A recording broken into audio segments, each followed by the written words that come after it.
Big Boss season 10ರ ಸ್ಪರ್ಧಿಯಾದ ವರ್ತೂರ್ ಸಂತೋಷ್ ರವರು ಬಿಗ್ ಬಾಸ್ ಸೀಸನ್ 10ರ ವಿನ್ನರ್ ನೀವೇ ಆಗುತ್ತೀರಾ ಎಂದು ಕೇಳಿದಾಗ ವರ್ತೂರ್ ಸಂತೋಷ್ ರವರು ಹೇಳಿದ ಮಾತು, ನಾನು ಗೆದ್ದಿದ್ದೀನಾ ಅಥವಾ ಇಲ್ಲವಾ? ನೀವು ಗೆದ್ದಿದ್ದೀರಾ, ಆದರೆ ಬಿಗ್ ಬಾಸ್ ಸೀಸನ್ ವಿನ್ನರ ಪಟ್ಟವನ್ನು ಅಲಂಕರಿಸಿಲ್ಲ ಎಂದು ಹೇಳಿದಾಗ, ಆದರೆ ಟ್ರೋಫಿಯನ್ನು ಗೆಲ್ಲಬೇಕೆನ್ನುವ ಆಸೆ ವರ್ತೂರ್ ಸಂತೋಷ್ ಅವರ ಅಭಿಮಾನಿಗಳಿಗೆ ಇತ್ತು. ಹೌದು, ಗೆಲುವು ಅನ್ನುವುದು ಮನುಷ್ಯನಿಗೆ ಎರಡು ತರಹ ತೆಗೆದುಕೊಳ್ಳಬೇಕು.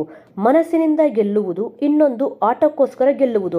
ನಾನು ಮನಸ್ಸಿನಿಂದ ಗೆದ್ದಿದ್ದೇನೆ ಅಷ್ಟೇ ಎಂದು ಹೇಳಿದರು.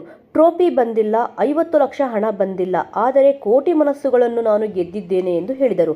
ಟಾಪ್ 5ರ ಸ್ಥಾನದಲ್ಲಿ ಯಾರೇ ಬಂದರೂ ಅವರು ಗೆದ್ದಂತೆ ಎಂದು ವರ್ತೂರ್ ಸಂತೋಷ್ ರವರು ಹೇಳಿದರು.